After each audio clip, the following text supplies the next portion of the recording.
go through school again. You know, I think that rich people should live like poor people and poor people should live like rich people, and it should change every week.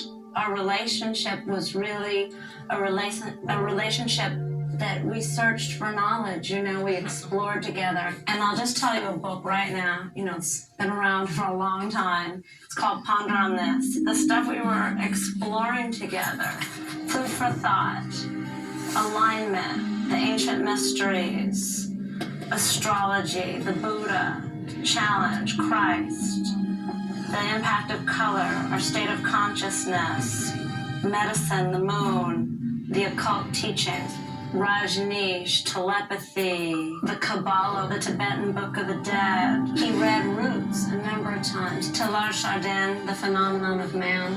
And as you study Tupac's lyrics, you start to know and understand how much he incorporated his reading, even his last albums. So Pop would read a book like this, you know, it's a pretty big book, and he would attack people's definitions. So what is cultural literacy, and who defines it? And is this white perspective or is this multicultural perspective? There should be a drug class, there should be sex education, there should be a class on scams, there should be a class on religious cults, there should be a class on police brutality, there should be a class on apartheid, there should be a class on racism in America, there should be a class on why people are hungry, but they're not. There are classes on gym. This right here is the first hall that Tupac performed in, and it was the EC Craft Community Building. And Pop did this with Digital Underground, packed the place. I had talked to Atron and I wanted to get us a deal, and he said we had to make a video. We decided to have our own mini concert here on the grass so that we could show Atron how tight we were. And so all the kids in the building were our audience right here on the grass. And that was the stage behind the trees.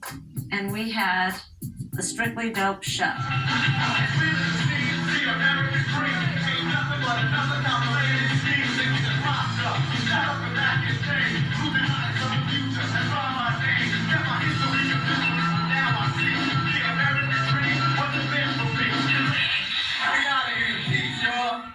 And this is where we made our tape that I sent to Atron that got Pac his deal. Layla Steinberg called me and asked me if I was interested in meeting Tupac. And at the time I was working with a group called Digital Underground. And I called Shock G, who's the leader of the group, and asked him if he wanted to meet Tupac. And he said he would. He was in the studio just sitting down.